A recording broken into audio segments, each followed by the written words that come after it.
Well, good afternoon and welcome to what I hope is the first in a series of highly informative videos about Balochistan. If you're new to my channel, my name is Angela Carson. I am officially now the foreign tourist as far as anyone within the government who I've spoken to and in the tourism department who has spent the longest in Balochistan in many, many years, who hasn't been working there or there with an NGO. In 2021, I visited Balochistan 3 times so far, and I say so far because I do plan to go back again this year. I have spent 52 days in total on those 3 trips, exploring diverse districts and lots of different fun things to see and do. I've tried all of the luxury accommodations, which aren't many, but we'll be highlighting those today as well. So now it's probably time to start sharing some of that knowledge, because Balochistan, as far as female solo travelers, there are very few that have visited Balochistan. Rosie Gabriel has an amazing video out, and she actually went without security. I don't know how she did that. I need to ask her someday. But there are challenges to traveling Balochistan, but I promise you that the beauty of it, its people, the warmth, all of what you get from traveling Balochistan as a result of those efforts is so worth it. So worth it. Balochistan is by far my favorite region, favorite province in all of Pakistan so far. I keep trying to get them to let me live there and set up an office for myself there, but so far no one is signing off on that. If anyone's watching who would like to whisper in the ear of someone that I would like to do that, that would be great. Now, in today's video, what I want to share with you are 5 itineraries that I would recommend for first-timers to Balochistan or someone who's just looking for a bit of adventure or some fun. Now, I have been consulting with travel companies worldwide who have been seeing an interest these are foreign travel companies who are seeing an outbound interest in their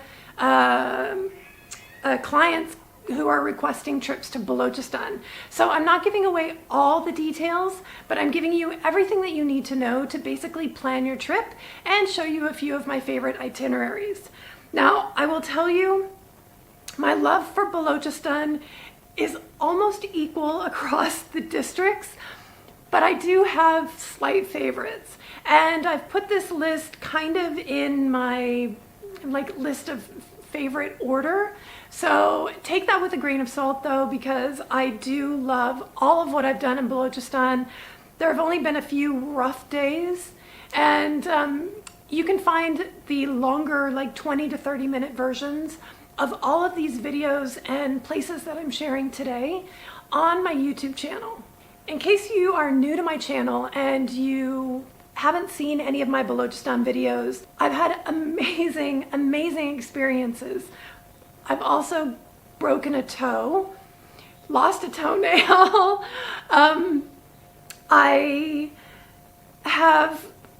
I've crashed 2 drones in Balochistan. Both are alive and well. I have smoked a hookah with the wonderful women of the tribal village of Sasalgar. Let's see what else. I've watched the sunrise at Astola Island, and I'm the first person to shoot a sunrise time lapse of the island, which was a goal of mine. And so that's kind of a bucket list item for me personally that I've been able to tick off my list. I've also been very honored to be able to meet Chief Minister John Kamal, and I've had just so many wonderful experiences. 52 days of the best travel. Not always the most luxurious, but certainly an adventure always. Now, and one thing I do want to say, because everyone always asks, Balochistan is very safe. Now, over the 52 days, I have had the privilege of being escorted by, I'm assuming now, hundreds of individual local police, levies teams, and ATF, which is the anti-terrorist force. Sometimes I was with the same team for a whole week. We would eat together. We all slept, you know, sometimes in the same house, sometimes just across the hall from each other. But I would get to know some of these guys, and it's the one thing I'm always asked is Balochistan safe? And I would have preferred to have traveled without those teams, even though I appreciate the reasons for why I have them. It really is safe in Balochistan. It's much safer than my home state of California, which I have talked about at an event in Islamabad. In case you want to see that speech, I'll put it down below. But I really hope that these rules and protocols change soon, because it really is a deterrent to tourism when you have to be escorted by the police. But I had a great time, and I want to give a big shout out and a big thanks to all those teams who've always helped me. Okay, let's get into it. Now, trip number 1 is my favorite of all time. I would highly recommend for first timers, especially families, a visit across LASBELA. And okay, LASBELA is the district that sits closest to Karachi, so it's very, very easy to get there. Now, to have the most perfect, wonderful LASBELA experience, this is how I would do it. You're gonna drive in the morning from Karachi and land up at an amazing village called Damb. Now, Damb, when I arrived there, I was the first foreigner that anyone had seen in, what I was told was that I was the first foreigner to explore parts of Damb that anyone had seen in 30 years. So it is not a touristy place. You can't sleep there. There really isn't anywhere to eat either that I found. So just know that going in, you're gonna wanna take some food. And just imagine this first part of your trip as kind of a picnic day. Now, it doesn't take long to get there. It's probably about an hour and 45 minutes, hour and 45 minutes, I would say. Now, as you can see, well, already, this place is amazing. What you're going to do is arrive and rent a boat from one of the local fishermen or locals there. Go out onto the water where you will do dolphin watching, which, I mean, I'm 50 years old and I had so much fun and felt like a little kid all day. So I imagine that children would absolutely just go crazy for this. There are wonderful dunes that you can roll up to as well, which I did. And you can walk around the dunes. I flew the drone, took photos. I had just a bunch of fun. They also have mangroves that are very, very special. And you can literally go for hours through the catacombs of these mangroves. This gentleman here was fishing when we came up, and he happened to pull a fish out. Our whole boat just started screaming. It was very fun. But this is a wonderful day. Take a picnic. There are places within the mangroves that you can hop out and have your lunch there. That is what I would recommend. From there, you're going to head on to Kund, Malir, which is a beach that does have some hotels and guest houses, and I think there's some government rest houses as well. But as you can see, this is also just beautiful. The sunset here was amazing. Our team actually stayed in someone's private home that was kind of abandoned. It was very strange, but a wonderful time. Now, the next morning, you're going to wake up and head out into Hingol National Park. And that, I would suggest staying in Kund Malir for a couple of nights for that. So do plan that, plan food, plan all of that. I know that there are restaurants and dabas in Kund Malir, but just FYI, I would take a bunch of food with you.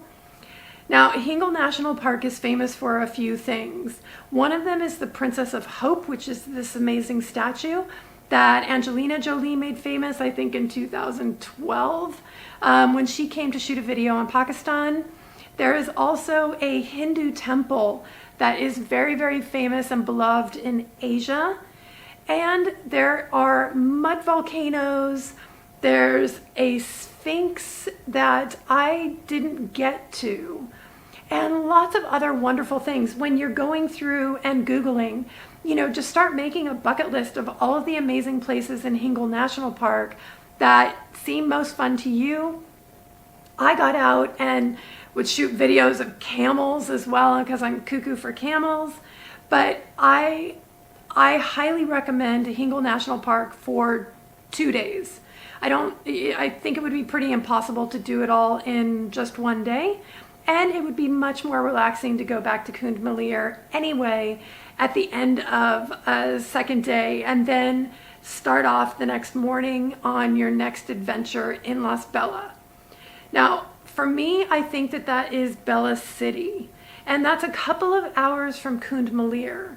And Bela City is the princely district, or princely, oh gosh, I forgot the word now, of the Chief Minister Jam Kamal's family. The Jams are all from LASBELA, and that is where their family home was, which I visited. I visited old government houses as well, historic shrines, the graveyards where Chief Minister Jam Kamal's family is buried.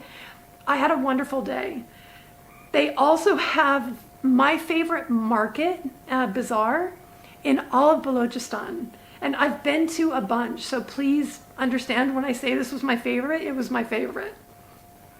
It goes on straight without much left and right side streets for, I would say, 1 kilometer or 2, and it had everything. I was so sweaty and gross by the end of it, but I had stopped a couple of times for drinks, and I tried to walk as slow as possible, but it's Balochistan, it's hot, it's really crazy hot, but just make sure that if you go to Bela City that you stop in at Bela Bazaar, because that was so much fun.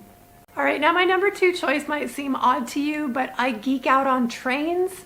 I really love trains. I don't know why, but I do. So my number 2 trip that I think everyone should take in Balochistan is to ride the train either from Quetta to Sibi or Sibi to Quetta through the BOLAN PASS. Now I'm going to show you, well, let's show you. Now I went with my buddy Saif from the YouTube channel Balochistan Land of Beauty. He is actually the person who was pivotal in me actually coming to Pakistan, because I fell in love with all of his Balochistan videos. So he and I went together and just had the best time. We started in Quetta, and the train leaves I think around 9 a.m. or 8:30, something like that, 8. And we arrived early to the station because we both knew we wanted to shoot video. The train journey itself is very relaxing and chilled. The train never gets going like insanely fast. So it's just a very relaxing journey. It goes through 22 tunnels that the British built they started building in the 1800s, and the construction, construction through the tunnels, or I don't know how to say that, was finalized in the early 1900s, and that's when trains started actually rolling. I think they had a couple false starts. There was some issues with the tracks as well, and storms that had come in and washed them out.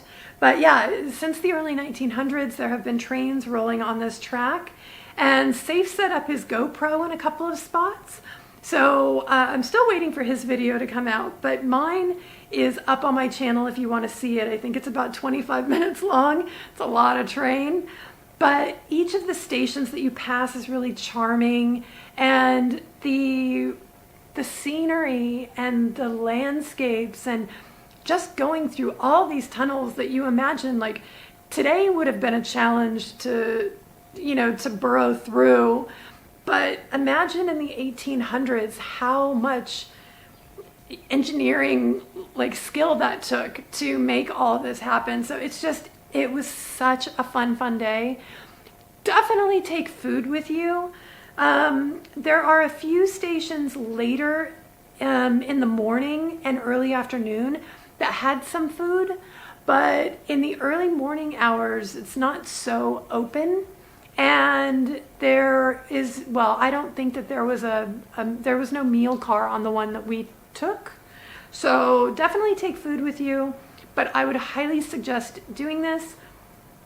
Then at the end, you can stop and either stay the night in Sibi and go back the next day to Quetta, or have your driver come and pick you up from the Sibi station, which is what we did, and stop at Pir Ghaib on the way out, which are waterfalls that are just absolutely breathtaking.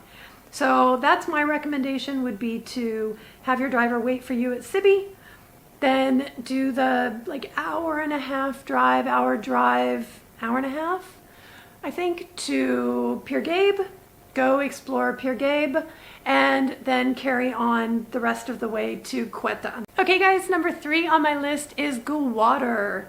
This is a destination that I'm hoping flights start opening up from Islamabad and Lahore, and even Quetta doesn't have direct flights.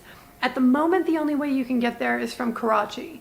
I have both driven in to Gwater, I've driven both ways back and forth from Karachi, and I have flown. And both are great. Flying is much faster. When you drive, it's about 7.5, 8 hours. And you do go through Hingol National Park, so it's quite a pretty drive along the coast most of the way.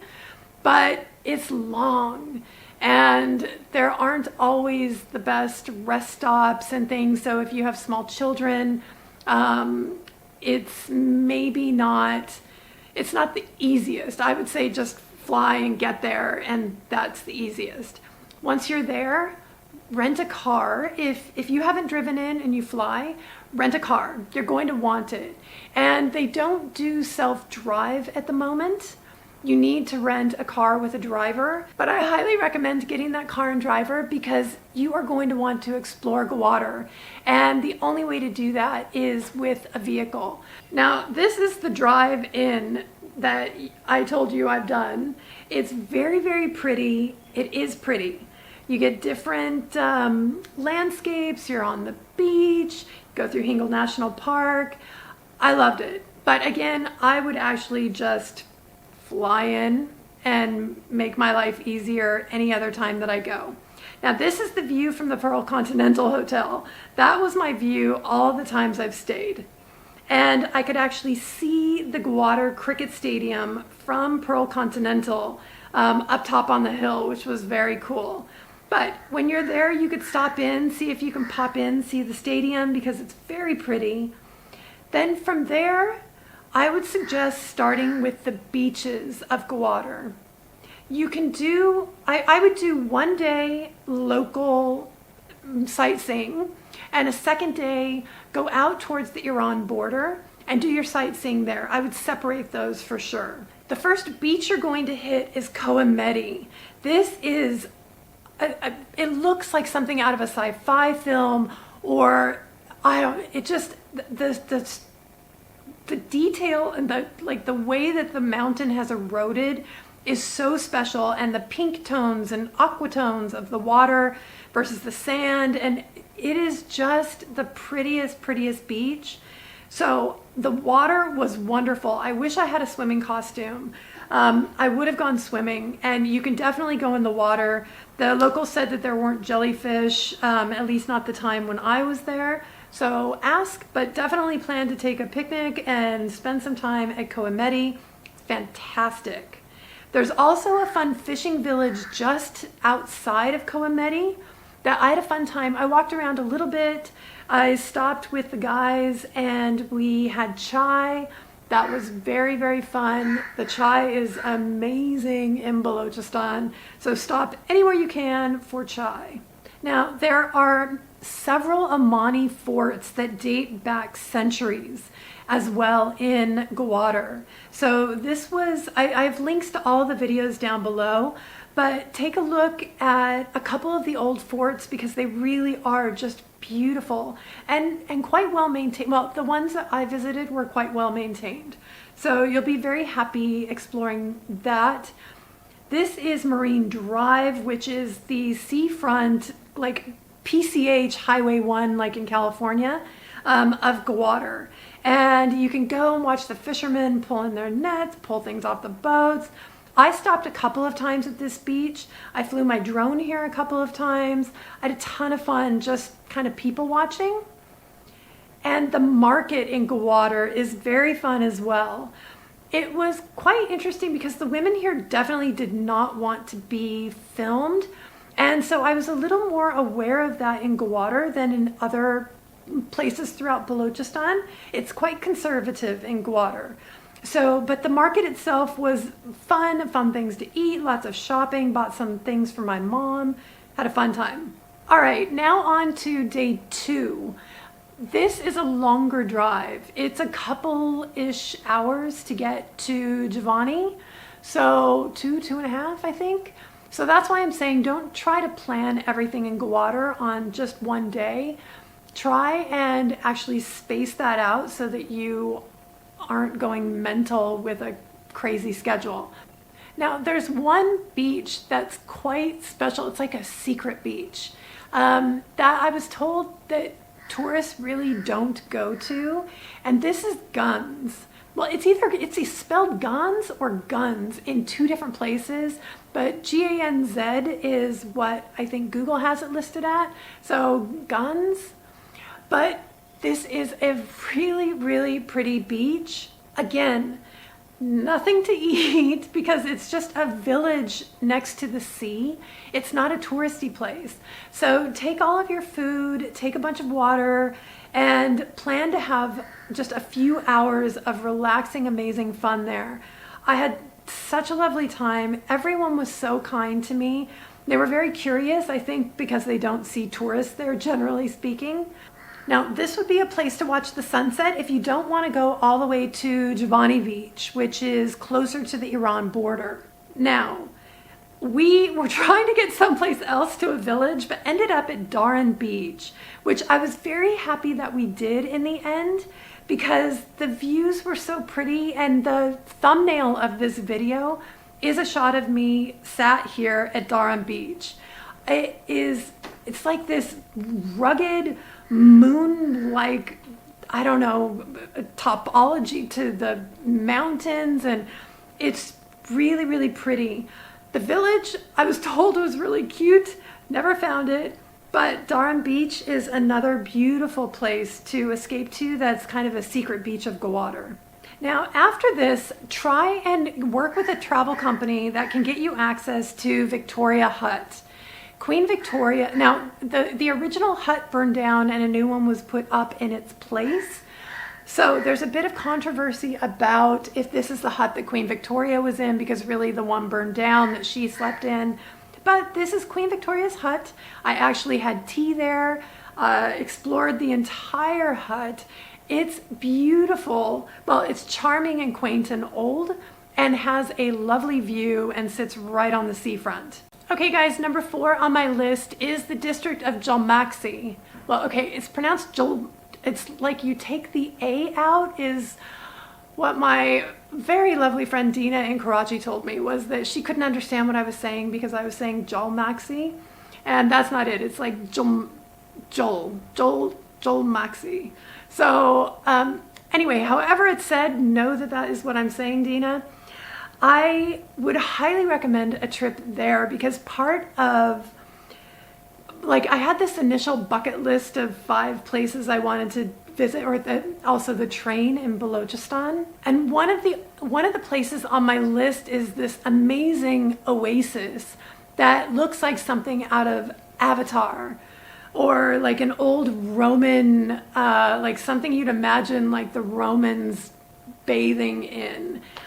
And it's a really special district in that they really don't have any tourism infrastructure in place, but there's so many amazing things to see and do. Now, I felt very fortunate because I was able to meet 2 of the Maxi brothers who are tribal leaders in the district.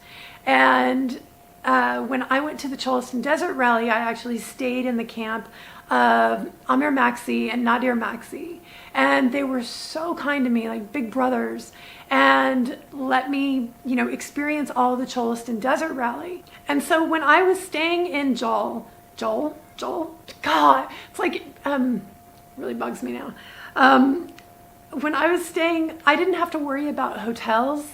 So when you're there, I would recommend doing some research in advance. There are a few government rest houses and there are some private homes that you can stay in, but there aren't really hotels as such, but you can camp. And there's also like 1 or 2 companies that do camping and glamping. So when you're doing some research, just know you're probably going to be camping when you're there. There are no hotels. So let me show you why you need to put Jalmaxi on your bucket list too.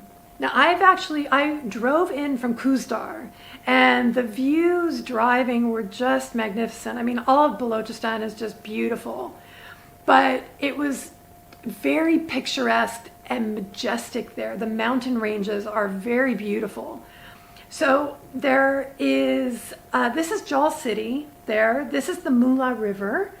And there's lots of amazing shrines and tombs and mosques and places to visit that made my stay. I was there for a few days visiting like tons of different types of sites and old mosques, new mosques.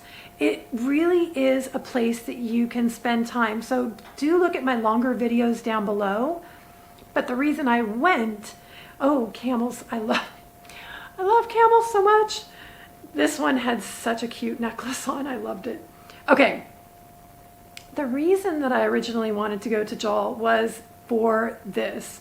It's Pir Ghaib. This is the road leading up to it. And you can see you come upon this oasis. Like you're in the desert for hours. And then, these amazing trees and this gorgeous body of water. There's a really interesting fables and stories that go along with it. That water is just teeming with fish. But you're not supposed to eat the fish of that water. If you do, like terrible things happen. So do read up on the fable and folklore of Pir Ghaib. But that place is just lovely. I had such a good time there. Oh, that is where I crashed my second drone as well. Yeah, so it'll live on in infamy in my heart for that. Now, one thing, the way that Google tells you to go, don't go that way. I've put down below in the description the way to go, so it just takes you a couple of hours from Jal City. That is what I recommend. Now, they also have a rally race every year. This year it's held in December. There are about 15,000 attendees who come, and the racers are mostly from, well, right now because of coronavirus, I would say all racers this year will probably be Pakistani, but they do attract international participants as well. And I have been through part of where the track goes, and it is wonderful. It goes through rivers and mountains, deserts. It would be such a fun rally race to visit. So do put that on your list as well if you've seen my rally racing videos and have gotten excited about that.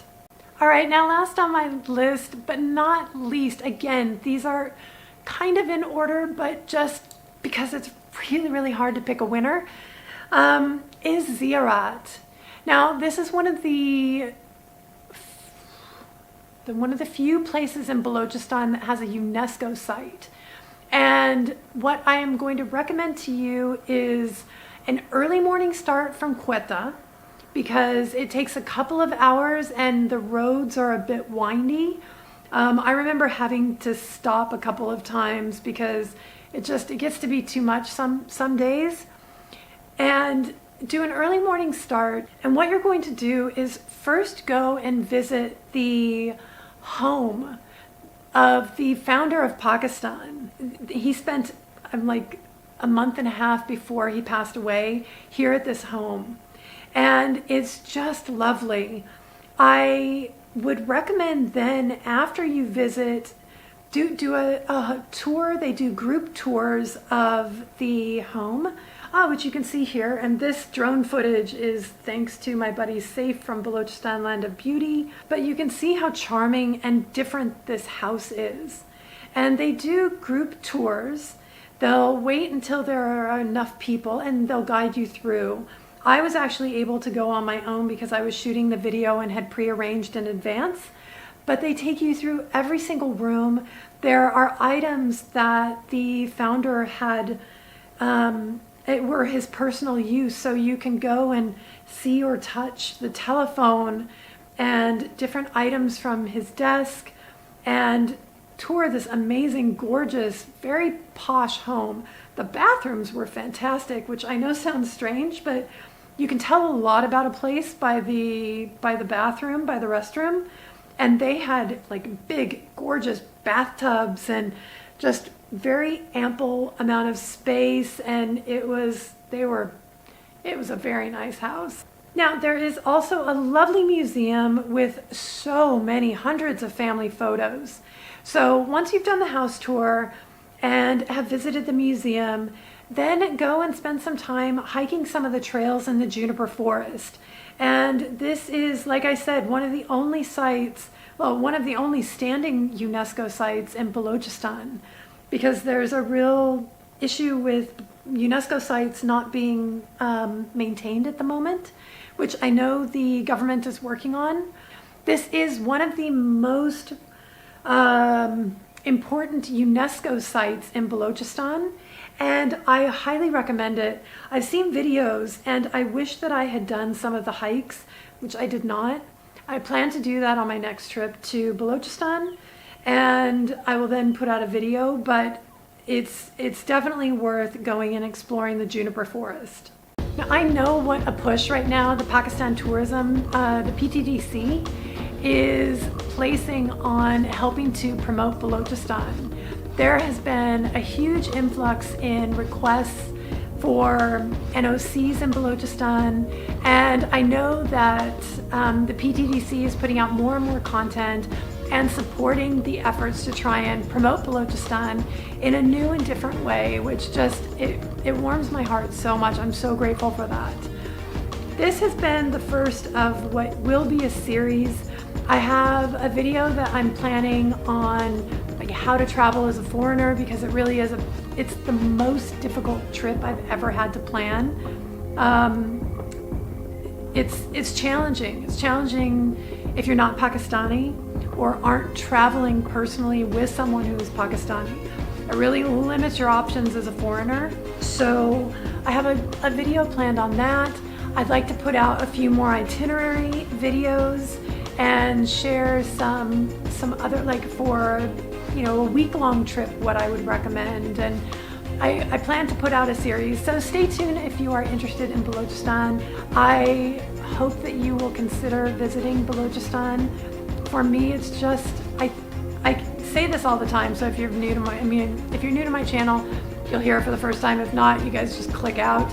But it feels so much like California, like Southern California. And so I think that's why I always feel at home there, because it looks exactly like SoCal. It looks like where I'm from, where I was born, where I grew up, you know, my first 21 years of my life. And it really is my desire to live in Balochistan, maybe 6 months, a year, I don't know, just do it and experience it, because I feel like it's one of those places that is still so like to be discovered. And that the feeling I get when I read comments like, you know, I'm Pakistani and didn't know that this existed kind of thing, those are the ones that make me the most happy after the luxury travel like reviews. It's those hidden gems that I'm sharing. And I feel like there's so many other places on my list still. Like Zob, I really want to go to, and there are other areas that I haven't been to, especially getting out towards the Iran border and Afghanistan border, not the border, but you know, some of those districts that, because of history, don't get a fair shake. They have had to deal with something that was not their choice. And I think that those areas must be just as wonderful as everywhere that I've visited so far.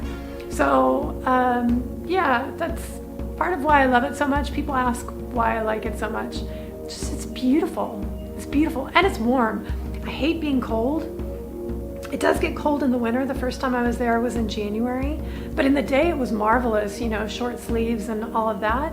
And just at night it was crazy cold. But I do prefer to be hot because I'm from the desert. So anyway, okay, I'm babbling. I love Balochistan. If you've watched to the end, thank you. I will see you guys in the next video. I don't know what that is, but do take care, stay safe. Ciao.